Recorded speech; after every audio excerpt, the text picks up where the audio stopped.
After the Cuban Missile Crisis, tensions between the US and Soviets eased.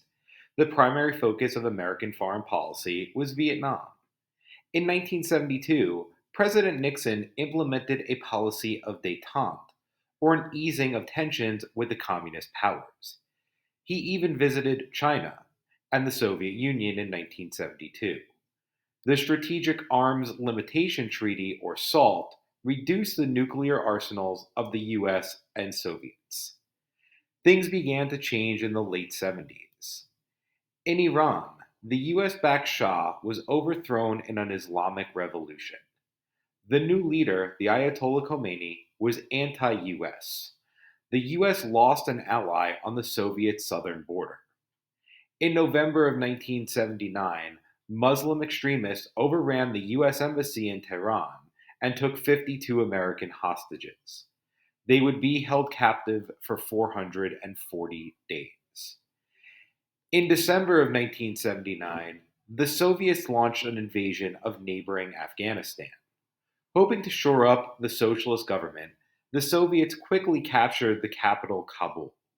This was a violation of the American policy of containment. War hysteria gripped the US, but in the aftermath of Vietnam, the American public did not want war.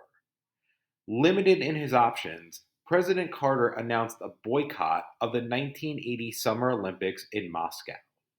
The Soviets responded by announcing a boycott of the 1984 Summer Olympics in Los Angeles. They did not pull out of the 1980 Winter Olympics in Lake Placid, New York. And against the backdrop of rising Cold War tension, the U.S. men's ice hockey team defeated the USSR in one of the greatest upsets in sports history on their way to winning a gold medal. Because of Carter's weak response, he was easily defeated by Ronald Reagan in the 1980 presidential election. Reagan was fiercely anti communist and pushed for greater military spending.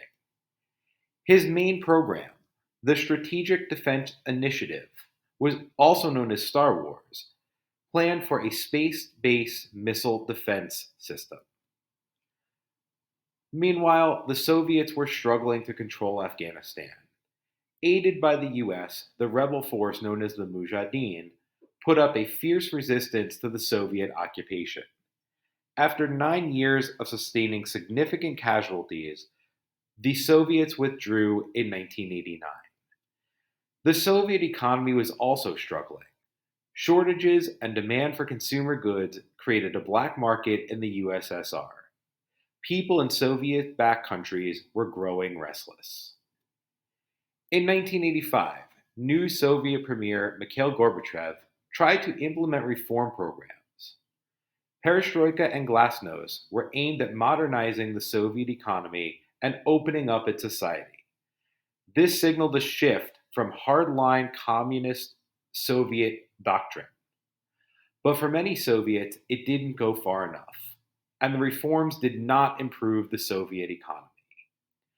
With the Soviet economy on the brink of collapse, aiding other countries was no longer viable.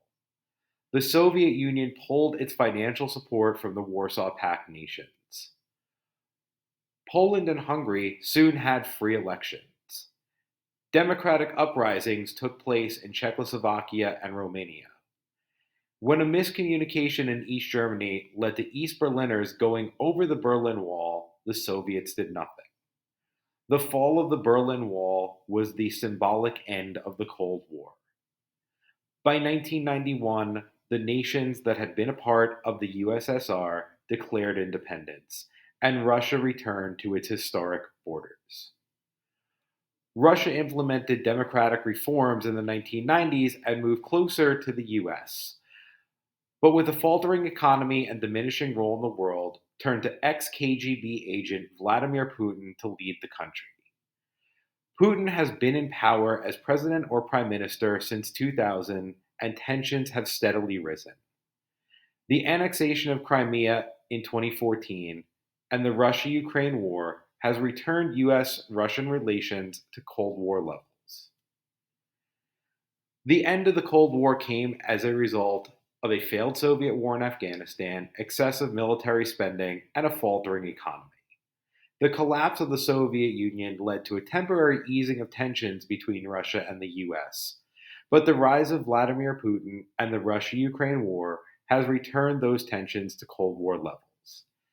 As you watch events unfold in the world, think of what you have learned in this course so that you can understand how past events have shaped the present day.